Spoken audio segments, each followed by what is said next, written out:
Om Shanti 20 December 2024। बाबा कहते मिठे बच्चे बाबांक स्मृति रे रहिबार अभ्यास कर, तेबे मुखमंडल सर्वदा हर्षित रहिब अर्थात प्रफुल्लित रहिब। बाबांकर सहयोग मिली चलिब, केबे भी झाउली पड़िब नाही।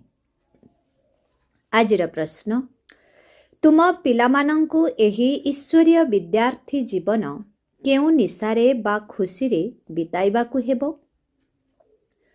तुम पिलामानंकु एही ईश्वरीय विद्यार्थी जीवन केउ निशारे बा खुशी रे बिताइबाकु हेबो?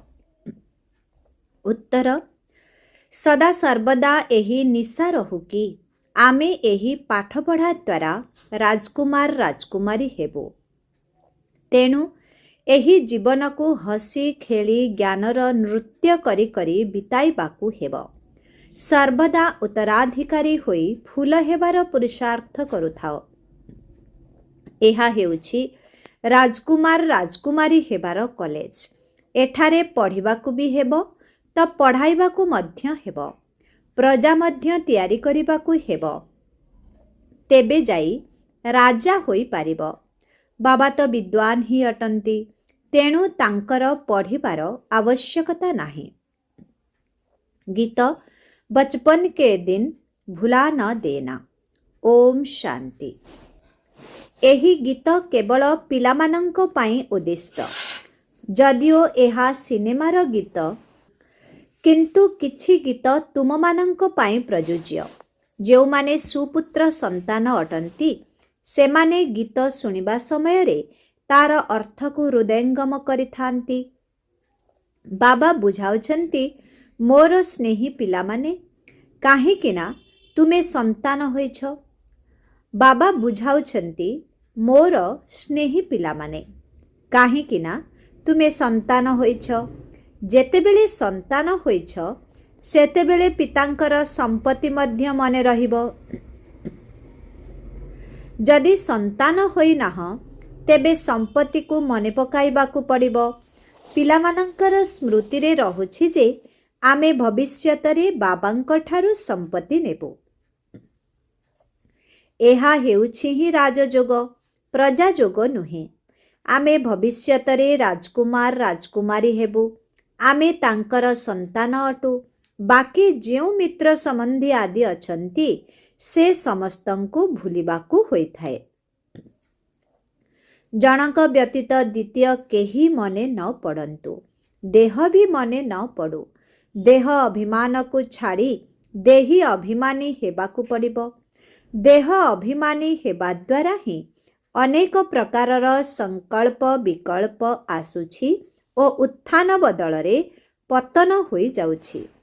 बाबांकु मने पकाइबार अभ्यास करि चालिले सर्वदा हर्षित मुख प्रफुल्लित फूल परी होई रहिबो। बाबांकु भूलिले आत्मारूपी फूल झाउली जीवो। पिलामाने साहस रखिले बाबांक ठारु साहाय्य मिलिबो।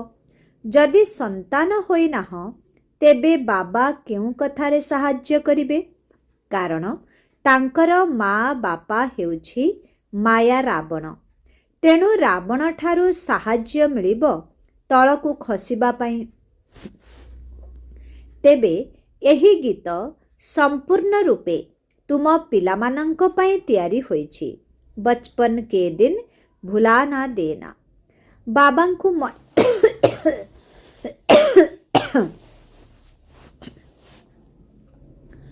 बाबांकु मने पकाइबाकु हेबो।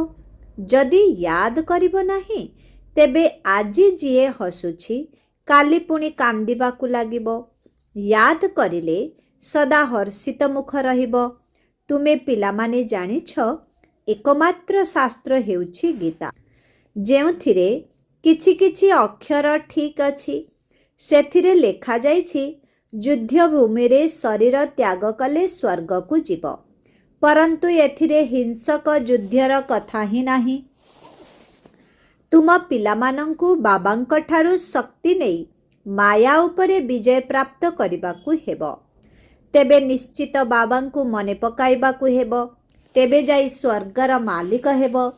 ସେମାନେ ପୁଣି ସ୍ଥୂଳ ଅସ୍ତ୍ରଶସ୍ତ୍ର ଆଦି ଦେଖାଇ ଦେଇଛନ୍ତି। ଜ୍ଞାନ କଟାରୀ, ଜ୍ଞାନ ବାଣ, ଅକ୍ଷର ଶୁଣିଛନ୍ତି। ତେଣୁ ସ୍ଥୂଳରେ ଅସ୍ତ୍ରଶସ୍ତ୍ର ଦେଇଛନ୍ତି। ବାସ୍ତବରେ ଏହା ହେଉଛି ଜ୍ଞାନର କଥା। ବାକି ଏତେ ଭୁଜା ଆଦି ତ କାହାର ନଥାଏ। ତେଣୁ ଏହା ହେଉଛି ଯୁଦ୍ଧସ୍ଥଳ। ଯୋଗଯୁକ୍ତ ହୋଇ ଶକ୍ତି ପ୍ରାପ୍ତ କରି ବିକାର ଉପରେ ବିଜୟ ପ୍ରାପ୍ତ କରିବାକୁ ହେବ। ବାବାଙ୍କୁ ୟାଦ କରିଲେ ସମ୍ପତ୍ତି ମନେ ପଡ଼ିବ। ଉତ୍ତରାଧିକାରୀ ହିଁ ସମ୍ପତ୍ତି ନେଇଥାନ୍ତି। ଉତ୍ତରାଧିକାରୀ ହେବେ ନାହିଁ ତ ପ୍ରଜା ହୋଇଯାଇଥାନ୍ତି। ଏହା ହେଉଛି ହିଁ ରାଜଯୋଗ, ପ୍ରଜାଯୋଗ ନୁହେଁ। ଏହି କଥା ବାବାଙ୍କ ବ୍ୟତୀତ ଆଉ କେହି ବୁଝାଇ ପାରିବେ ନାହିଁ। ବାବା କହୁଛନ୍ତି, ମୋତେ ଏହି ସାଧାରଣ ଶରୀରର ଆଧାର ନେଇ ଆସିବାକୁ ପଡ଼ିଥାଏ। ପ୍ରକୃତିର ଆଧାର ନ ନେଲେ ତୁମ ପିଲାମାନଙ୍କୁ ରାଜଯୋଗ କିପରି ଶିଖାଇବି? ଆତ୍ମା ଶରୀରକୁ ତ୍ୟାଗ କରିଦେଲେ କୌଣସି କଥାବାର୍ତ୍ତା କରିପାରିବ ନାହିଁ। ପୁଣି ଯେତେବେଳେ ଶରୀର ଧାରଣ କରେ, ପିଲା ଟିକିଏ ବଡ଼ ହୋଇ ମାତୃଗର୍ଭରୁ ବାହାରକୁ ଆସିଲେ ତେବେ ଯାଇ ପିଲାର ବୁଦ୍ଧି ଖୋଲିଥାଏ। ଛୋଟ ପିଲା ତ ପବିତ୍ର ଅଟନ୍ତି, ତାଙ୍କଠାରେ ବିକାର ନଥାଏ। ସନ୍ନ୍ୟାସୀମାନେ ସିଡ଼ି ଚଢ଼ିଥାନ୍ତି, ପୁଣି ଓହ୍ଲାଇଥାନ୍ତି, ଅର୍ଥାତ୍ ବିକାରୀ ହୋଇ ପୁଣି ପବିତ୍ର ହୋଇଥାନ୍ତି। ନିଜ ଜୀବନକୁ ବୁଝିପାରନ୍ତି। ଛୋଟ ପିଲା ତ ପବିତ୍ର ଅଟନ୍ତି, ସେଥିପାଇଁ ଛୋଟ ପିଲା ଏବଂ ମହାତ୍ମା ଏକ ସମାନ ହୋଇଥାନ୍ତି। ତେବେ ତୁମେ ପିଲାମାନେ ଜାଣିଛ, ଏହି ଶରୀର ତ୍ୟାଗ କରି ଆମେ ରାଜକୁମାର ରାଜକୁମାରୀ ହେବୁ। ପୂର୍ବରୁ ମଧ୍ୟ ଆମେ ହିଁ ହୋଇଥିଲୁ, ଏବେ ପୁଣି ହେଉଛୁ। ଏପରି ବିଚାର ବିଦ୍ୟାର୍ଥୀମାନଙ୍କର ଆସିଥାଏ। ଏସବୁ ସେହିମାନଙ୍କ ବୁଦ୍ଧିରେ ଆସିବ ଯେଉଁମାନେ ସନ୍ତାନ ହୋଇଥିବେ ଏବଂ ବିଶ୍ୱସ୍ତ ଆଜ୍ଞାକାରୀ ହୋଇ ଶ୍ରୀମତରେ ଚାଲୁଥିବେ। ନହେଲେ ଶ୍ରେଷ୍ଠ ପଦ ପାଇପାରିବେ ନାହିଁ। ଶିକ୍ଷକ ତ ପଢ଼ିଛନ୍ତି। ଏପରି ନୁହେଁ କି ସେ ପଢ଼ୁଛନ୍ତି ପୁଣି ପଢ଼ାଉଛନ୍ତି। ନା, ଶିକ୍ଷକ ତ ଜ୍ଞାନରେ ପରିପୂର୍ଣ୍ଣ ଅଟନ୍ତି। ତାଙ୍କୁ ନଲେଜଫୁଲ୍ କୁହାଯାଏ। ସୃଷ୍ଟିର ଆଦି ମଧ୍ୟ ଅନ୍ତର ଜ୍ଞାନ ଆଉ କେହି ଜାଣିନାହାନ୍ତି। ପ୍ରଥମେ ତ ଏହି ନିଶ୍ଚୟ ଆସିବା ଦରକାର ଯେ ସେ ହେଉଛନ୍ତି ପିତା। ଯଦି କାହାର ଭାଗ୍ୟରେ ନାହିଁ, ତେବେ ମନ ଆନ୍ଦୋଳିତ ହେବ। ଜଣାପଡ଼ିଥାଏ ଜ୍ଞାନ ମାର୍ଗରେ ଚାଲିପାରିବେ କି ନାହିଁ। ବାବା ବୁଝାଉଛନ୍ତି, ଯେତେବେଳେ ତୁମେ ବାବାଙ୍କ କୋଳକୁ ଆସିବ, ସେତେବେଳେ ଏହି ବିକାରର ବେମାରୀ ଆହୁରି ଜୋରରେ ବାହାରକୁ ବାହାରିବ। ବୈଦ୍ୟମାନେ ମଧ୍ୟ କହିଥାନ୍ତି, ବେମାରୀ ଜୋରରେ ବାହାରିବ। ବାବା ମଧ୍ୟ କହୁଛନ୍ତି, ତୁମେ ସନ୍ତାନ ହେଲେ ଦେହ ଅଭିମାନର ଏବଂ କାମ କ୍ରୋଧ ଆଦିର ବେମାରୀ ବଢ଼ିବ। ନହେଲେ ପରୀକ୍ଷା କିପରି ହେବ? କେଉଁଠି ଯଦି ଦ୍ୱନ୍ଦ୍ୱ ଆସୁଛି, ତେବେ ପଚାର। ତୁମେ ଯେତେ ବଳବାନ ହେଉଛ, ମାୟା ତୁମକୁ ସେତେ ଅଧିକ ଆକ୍ରମଣ କରୁଛି। ତୁମେ ବକ୍ସିଂ ଅର୍ଥାତ୍ ମୁଷ୍ଟି ଯୁଦ୍ଧ କରୁଛ। ଯେଉଁମାନେ ସନ୍ତାନ ହୋଇନାହାନ୍ତି, ସେମାନଙ୍କ ପାଇଁ ବକ୍ସିଂର କଥା ହିଁ ନାହିଁ। ସେମାନେ ତ ନିଜର ହିଁ ସଂକଳ୍ପ ବିକଳ୍ପରେ ଉବୁଟୁବୁ ହେଉଛନ୍ତି। ସେମାନଙ୍କୁ କୌଣସି ସାହାଯ୍ୟ ମିଳିନଥାଏ। ବାବା ବୁଝୁଛନ୍ତି, ଯଦି ମମ୍ମା ବାବା କହୁଛ, ତେବେ ବାବାଙ୍କର ସନ୍ତାନ ହେବାକୁ ପଡ଼ିବ। ସନ୍ତାନ ହେଲେ ହୃଦୟରେ ପକ୍କା ହୋଇଯାଏ ଯେ ଇଏ ଆମର ଆତ୍ମିକ ପିତା ଅଟନ୍ତି। ବାକି ଏହା ହେଉଛି ଯୁଦ୍ଧସ୍ଥଳ। ଏଥିରେ ଡରିବାର ନାହିଁ କି ତୋଫାନରେ ସ୍ଥିର ହୋଇ ରହିପାରିବୁ ନା ନାହିଁ। ବାବା କହୁଛନ୍ତି, ଏହା ହେଉଛି ଯୁଦ୍ଧସ୍ଥଳ। ଏଥିରେ ଡରିବାର ନାହିଁ କି ତୋଫାନରେ ସ୍ଥିର ହୋଇ ରହିପାରିବୁ ନା ନାହିଁ। ଏହାକୁ କମଜୋରି କୁହାଯାଏ। ଏଥିରେ ତୁମକୁ ସିଂହ ଭଳି ପରାକ୍ରମୀ ହେବାକୁ ପଡ଼ିବ। पुरुषार्थ पाई भल मत नेबा दरकार, बाबांकु पचारिबा दरकार। बहुत पिला निजर अवस्था लेखि पठाई थांते, बाबांकु ही सर्टिफिकेट देबाकु हेबो। ब्रह्मांकु लुचाई पार, किंतु शिव बाबांक निकटरे किछि लुचाई पारिबो नाही। बाबा कहउचंदी ब्रह्मा को लुचाई पार, किंतु शिव बाबांक निकटरे किछि लुचाई पारिबो नाही। बहुत अछंती जिए कि लुचांती, किंतु तांको पाखरे किछि भी लुचि पारिबो नाही। भलर फल भल, मंदर फल मंद होइथाए। सत्य जुग त्रेतारे ता सबु भल ही भल होइथाए। भल मंद पाप पुण्य यही ठारे ही होइथाए। सेठारे दान पुण्य मध्य करा जाए नाही, ताहा तो प्रारब्ध ही अटे। एठारे आमे संपूर्ण समर्पण हेउछे। तेणु बाबा 21 जन्म पाई प्रतिदान रे देई देइछंती। बाबा कहउछंती एठारे आमे संपूर्ण समर्पण हेउछे, तेणु बाबा 21 जन्म पाई प्रतिदान रे देई देइछंती। तेणु बाबांकु अनुसरण करिबाकु हेबो। जदि ओलोटा काम करिबो तेबे बाबांक नाम बदनाम करिबो। सेथिपाई बाबांकु शिक्षा मध्य देबाकु पडुछि। रूप बसंत अर्थात जोगी ज्ञानी मध्य समस्तंकु हेबाकु पडिबो। आम आत्मा मानंकु बाबा पढ़ाइछंती, आमकु पुणी अन्य मानंकु पढ़ाइबाकु हेबो। सत्य ब्राह्मण मानंकु ही सत्य गीता सुनाइबाकु हेबो। आउ कौनसी शास्त्रर कथा नाही। मुख्य हेउछि गीता, बाकी सबु तार रचना अटंती। से सबु द्वारा काहार कल्याण हुए नाही। मो सहित केही मिसी पारंती नाही। मु ही आसी पुणी सहज ज्ञान सहज जोग शिखाउछि। सर्वशास्त्रमयी शिरोमणि हेउछि गीता। यही सत्य गीता द्वारा ही संपत्ति मिलिथाए।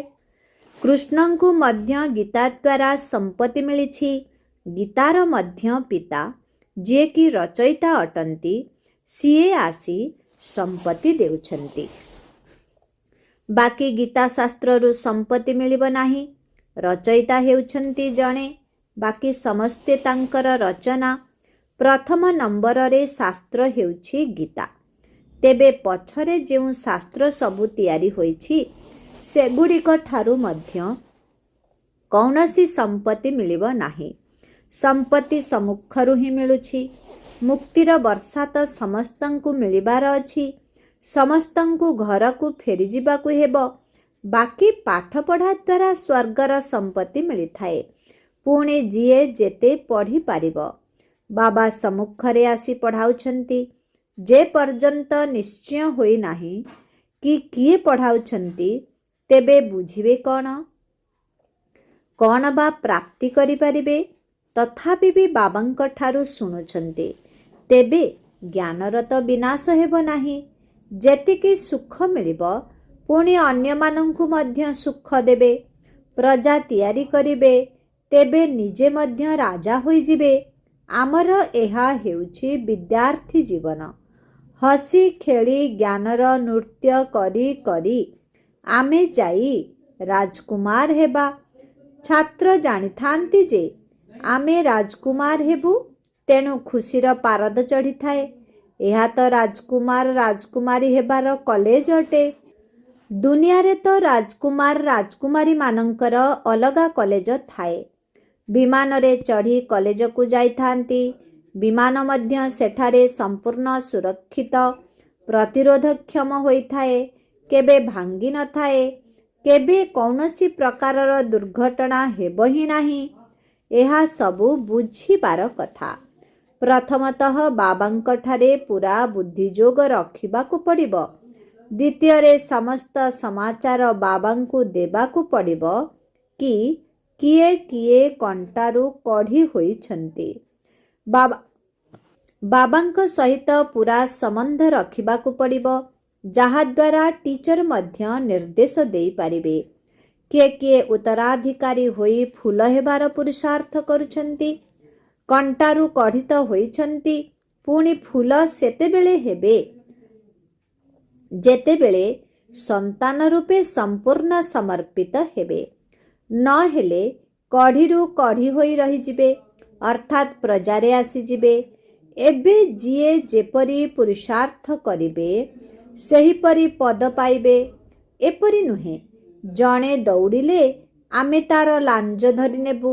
ଭାରତବାସୀ ଏହିପରି ବୁଝିଥାନ୍ତି, ପରନ୍ତୁ ଲାଞ୍ଜ ଧରିବାର ତ କୌଣସି କଥା ହିଁ ନାହିଁ। ଯିଏ କରିବ ସିଏ ପାଇବ। ଯିଏ ପୁରୁଷାର୍ଥ କରିବ 21 ପିଢ଼ି ତାର ପ୍ରାରବ୍ଧ ଜମା ହେବ। ସତ୍ୟ ଯୁଗରେ ବୁଢ଼ା ତ ନିଶ୍ଚିତ ହେବେ, ପରନ୍ତୁ ଅକାଳ ମୃତ୍ୟୁ ହୁଏ ନାହିଁ। କେତେ ଉଚ୍ଚ ପଦ ମିଳୁଛି। ବାବା ବୁଝିଯାଆନ୍ତି ୟାଙ୍କର ଭାଗ୍ୟ ଖୋଲିଛି, ଉତ୍ତରାଧିକାରୀ ହୋଇଛନ୍ତି, ଏବେ ପୁରୁଷାର୍ଥୀ ଅଟନ୍ତି। ପୁଣି ବାବାଙ୍କୁ ଜଣାଇଥାନ୍ତି, ବାବା ଏହି ସମସ୍ୟା ସବୁ ଆସୁଛି, ଏପରି ହେଉଛି। ପ୍ରତ୍ୟେକଙ୍କୁ ହିସାବ ଦେବାକୁ ପଡ଼ିଥାଏ। ଏବେ ପରିଶ୍ରମ ଆଉ କୌଣସି ଏତେ ପରିଶ୍ରମ ଆଉ କୌଣସି ସତ୍ସଙ୍ଗରେ ହୁଏ ନାହିଁ। ବାବା ତ ଛୋଟ ଛୋଟ ପିଲାମାନଙ୍କୁ ମଧ୍ୟ ସନ୍ଦେଶ ଆଣିବା ନିମନ୍ତେ ବତନକୁ ପଠାଇ ଦେଇଥାନ୍ତି। ଯୁଦ୍ଧରେ ବାର୍ତ୍ତାବହ ମଧ୍ୟ ଦରକାର ନା। ଏହା ହେଉଛି ଯୁଦ୍ଧକ୍ଷେତ୍ର। ଏଠାରେ ତୁମେ ସମ୍ମୁଖରେ ଶୁଣୁଛ, ତେଣୁ ବହୁତ ଭଲ ଲାଗୁଛି, ମନ ଖୁସି ହୋଇଯାଉଛି।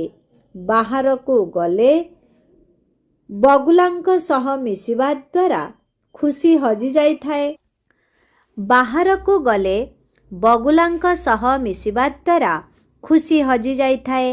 ସେଠାରେ ମାୟାର ଧୂଳି ରହିଛି, ସେଥିପାଇଁ। ତେଣୁ ପକ୍କା ହେବାକୁ ପଡ଼ିବ। ବାବା କେତେ ସ୍ନେହରେ ପଢ଼ାଉଛନ୍ତି, କେତେ ସୁବିଧା ଦେଉଛନ୍ତି। ଏପରି ମଧ୍ୟ ବହୁତ ଅଛନ୍ତି ଯେଉଁମାନେ ଭଲ ଭଲ କହି ରହିଯାଇଥାନ୍ତି। କୋଟିକରେ କେହି ଗୋଟିଏ ଆସିଥାନ୍ତି। ଏଠାରେ ତ ଜ୍ଞାନର ନିଶା ରହିବା ଦରକାର, ଯେପରି ମଦର ନିଶା ଚଢ଼ିଥାଏ ନା। କେହି ଯଦି ଦେବାଳିଆ ହୋଇ ମଦ ପିଇଥାନ୍ତି, ଜୋରରେ ନିଶା ହୋଇଗଲେ ଭାବିଥାନ୍ତି ମୁଁ ରାଜାଙ୍କର ରାଜା ଅଟେ। ଏଠାରେ ତୁମ ପିଲାମାନଙ୍କୁ ପ୍ରତିଦିନ ଜ୍ଞାନ ଅମୃତରେ ଭରା ପିଆଲା ମତଲବ ସୁରା ଇତ୍ୟାଦି ପାନ କରିବା ପାଇଁ ବ୍ୟବହୃତ ହେଉଥିବା ଲମ୍ବା ନାଡ଼ ଥିବା କପ୍। ଆଚ୍ଛା, ବାବା କହୁଛନ୍ତି ଏଠାରେ ତୁମ ପିଲାମାନଙ୍କୁ ପ୍ରତିଦିନ ଜ୍ଞାନ ଅମୃତରେ ଭରା ପିଆଲା ମିଳୁଛି। ପ୍ରତିଦିନ ଧାରଣା କରିବା ପାଇଁ ପଏଣ୍ଟସ୍ ଏପରି ମିଳୁଛି, ଯାହାକି ବୁଦ୍ଧିର ତାଲା ହିଁ ଖୋଲି ଯାଉଛି। ସେଥିପାଇଁ କିପରି ବି ହେଉ ମୁରଲି ପଢ଼ିବାର ଅଛି। ଯେପରି ପ୍ରତିଦିନ ଗୀତା ପଢ଼ିଥାନ୍ତି ନା, ସେଠାରେ ମଧ୍ୟ ପ୍ରତିଦିନ ବାବାଙ୍କ ଠାରୁ ପାଠ ପଢ଼ିବାକୁ ହେବ। ପଚାରିବା ଦରକାର ଯେ ମୋର ଉନ୍ନତି ହେଉନାହିଁ, କାରଣ କ'ଣ? ଆସି ବୁଝିବା ଦରକାର।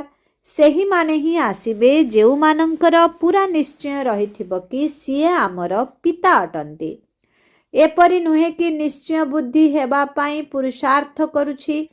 ନିଶ୍ଚୟ ଅର୍ଥାତ୍ ପୂର୍ଣ୍ଣ ବିଶ୍ୱାସ, ସେଥିରେ ଶତକଡ଼ା ନଥାଏ। ବାବା ହେଉଛନ୍ତି ଜଣେ, ତାଙ୍କଠାରୁ ହିଁ ସମ୍ପତ୍ତି ମିଳୁଛି। ଏଠାରେ ହଜାର ହଜାର ପଢ଼ୁଛନ୍ତି, ପୁଣି ବି କହୁଛନ୍ତି ନିଶ୍ଚୟ କିପରି କରିବୁ। ଏଭଳି କହୁଥିବା ଆତ୍ମାକୁ ଭାଗ୍ୟହୀନ କୁହାଯାଏ। ଭାଗ୍ୟହୀନ ସିଏ ଯିଏ ବାବାଙ୍କୁ ଜାଣିବେ ଓ ମାନିବେ। କେହି ରାଜା ଯଦି କହିବେ ମୋର ପୋଷ୍ୟ କୋଳର ସନ୍ତାନ ଆସି ହୁଅ, ବାବା କହୁଛନ୍ତି କେହି ରାଜା ଯଦି କହିବେ ମୋର ପୋଷ୍ୟ କୋଳର ସନ୍ତାନ ଆସି ହୁଅ, ତେବେ କୋଳକୁ ଯିବା ଦ୍ୱାରା ନିଶ୍ଚୟ ହୋଇଯାଇଥାଏ ନା। ଏପରି କହିବେ ନାହିଁ କି ନିଶ୍ଚୟ କିପରି ହେବ। ଏହା ହିଁ ହେଉଛି ରାଜଯୋଗ। ବାବା ତ ସ୍ୱର୍ଗର ରଚୟିତା ଅଟନ୍ତି, ତେଣୁ ସ୍ୱର୍ଗର ମାଲିକ କରାଉଛନ୍ତି। ଯଦି ନିଶ୍ଚୟ ହେଉନାହିଁ, ଅର୍ଥାତ୍ ତୁମ ଭାଗ୍ୟରେ ନାହିଁ, ଆଉ କିଏ କ'ଣ କରିପାରିବେ? ନ ମାନିଲେ पुणी पुरुषार्थ किपरि करि पारिबे? तेणु सीए छोटेई छोटेई चालिबे अर्थात तीव्र पुरुषार्थ करि पारिबे नाही। बेहदर बाबांक ठारू भारतवासी मानंकु कल्प कल्प स्वर्गर वर्षा मिली थाए। देवता सत्य जुगरे ही थांती, कली जुगरे तो राजपद नाही। प्रजांकर प्रजा उपरि ही राज्य चलीछि। एहा पतित दुनिया अटे। तेणु एहाकु पवित्र दुनिया बाबा करिबे नाही तो आउ किए करिबो? भाग्यरे नाही तो बुझिबे ही नाही। एहा तो बिल्कुल सहज बुझिबार कथा। लक्ष्मी नारायण एही राजपदर प्रारब्ध केबे पाइले? निश्चित पूर्व जन्मर कर्म, तेणु प्रारब्ध पाइले। लक्ष्मी नारायण स्वर्गर मालिक थिले, एबे नर्क होई जाइछि। तेबे एभली श्रेष्ठ कर्म अथवा राजयोग बाबांक व्यतीत आउ केही शिखाई पारिबे नाही। वर्तमान समस्तंकर अंतिम जन्म अटे। बाबा राजयोग शिखाउछंती। द्वापरे कौन राजयोग शिखाइबे? द्वापर परे कौन सत्ययुग आसिबो? एठारे तो बहुत भल भावरे बुझिकरी जाउछंती। बाहरकू गले खाली होई जाउछंती। जेपरी डबारू रत्न बाहरी गले खाली खोल पड़ी रही थाए। जदि ज्ञान शुणु शुणु पुणी विकारग्रस्त होई गल तेबे खलास। बुद्धिरु ज्ञान रत्न खाली होई जाई थाए। एपरी मध्य बहुत लेखि थांती, बाबा मेहनत करी करी आजी पुणी तळकू खसीगली। खसीगल अर्थात निजकू एवं कुलकू कलंक लगाइल। भाग्ୟରେ पूर्णछेद लगाइदेल। घरे जदि पिलामाने एपरी अकर्तव्य करि थांते तेबे कहि थांती एपरी पिला मरीगले भल। तेबे एही बेहदर पिता कहुछंती कुल कलंकित हुओ नाही। जदि विकारर दान देई पुनर्बार फेरस्त नेल तेबे पद भ्रष्ट होई जिवो। पुरुषार्थ करिबाकू हेबो, विजय प्राप्त करिबाकू हेबो। जदि मायार चोट लागुछि तेबे पुणी सजाग होई जाओ। बारंबार आघात खाइले हारी जाई बेहोश होई जिवो। बाबा तो बहुत बुझाउछंती, परंतु केही ताकू मानि चलिले तो हेबना। माया बड़ चतुर अटे। पवित्रतार पण करिछ, पुणी जदि तळकू खसिल तेबे चोट बहुत खबर जोर रे लागि थाए। पवित्रता द्वारा ही नौका पार होई थाए। पवित्रता थिबा समयरे भारतर भाग्य चमकुथिला। एबे तो घोर अंधकार होई जाइछि। अच्छा, मिठे मिठे शिखी लधे संतान मानंक प्रति मात पिता बापदादांकर मधुर स्नेह संपन्न शुभेच्छा एवं सुप्रभात। आत्मिक पितांकर आत्मिक संतान मानंकु नमस्ते। आत्मिक संतान मानंकर आत्मिक पितांकु ओम शांति। Good morning. नमस्ते नमस्ते नमस्ते नमस्ते नमस्ते। ओम शांति। धारणा पाई मुख्य सार 1 नंबर। यही युद्ध क्षेत्र रे माया को भय करिबार नाही। पुरुषार्थ करिबा पाई बाबांक ठारू श्रेष्ठ मत नेबार अछि। वफादार अर्थात विश्वस्त एवं फरमान बरदार अर्थात आज्ञाकारी होई श्रीमत अनुसारे चलिबार अछि। 2 नंबर। आत्मिक निशारे रहिबाकू हेले ज्ञान अमृत भरा पात्ररू प्रतिदिन ज्ञान पान करिबाकू हेबो अर्थात मुरली प्रतिदिन पढ़िबाकू पड़िबो। भाग्यवान हेबाकू हेले बाबांक प्रति केबे भी संशय आसिबा उचित नुहे। आजिर वरदान। ब्रह्मा बाबांक समान जीवन मुक्त स्थितिर अनुभव करुथिबा कर्मर बंधन ठारू मुक्त हुओ। ब्रह्मा बाबांक समान जीवन मुक्त स्थितिर अनुभव करुथिबा कर्मर बंधन ठारू मुक्त हुओ। ब्रह्मा बाबा सबु प्रकारर कर्म करुथिले मध्य केबे भी कर्मर बंधन रे बांधी होई नथिले। समस्तंक सहित संबंध रक्षा करुथिले मध्य संबंधर ବନ୍ଧନରେ ବାନ୍ଧି ହୋଇ ନଥିଲେ। ସେ ଧନ ସମ୍ପତ୍ତି ତଥା ସାଧନ ସୁବିଧାର ବନ୍ଧନରୁ ମଧ୍ୟ ମୁକ୍ତ ଥିଲେ। ସବୁ ପ୍ରକାରର ଦାୟିତ୍ୱ ସମ୍ଭାଳୁଥିଲେ ମଧ୍ୟ ଜୀବନମୁକ୍ତ ସ୍ଥିତିର ଅନୁଭବ କରୁଥିଲେ। ତେଣୁ ଏହିଭଳି ନିଜର ପିତାଙ୍କୁ ଅନୁକରଣ କର। କୌଣସି ପ୍ରକାରର ପୂର୍ବ ହିସାବ କିତାବର ବନ୍ଧନରେ ମଧ୍ୟ ବାନ୍ଧି ହୁଅ ନାହିଁ। ସଂସ୍କାର, ସ୍ୱଭାବ, ପ୍ରଭାବ ଏବଂ ଦବାବ ଅର୍ଥାତ୍ କୌଣସି ପ୍ରକାରର ଚାପର ବନ୍ଧନରେ ମଧ୍ୟ ପଡ଼ ନାହିଁ। ତେବେ କୁହାଯିବ କର୍ମ ବନ୍ଧନ ମୁକ୍ତ, ଜୀବନ ମୁକ୍ତ।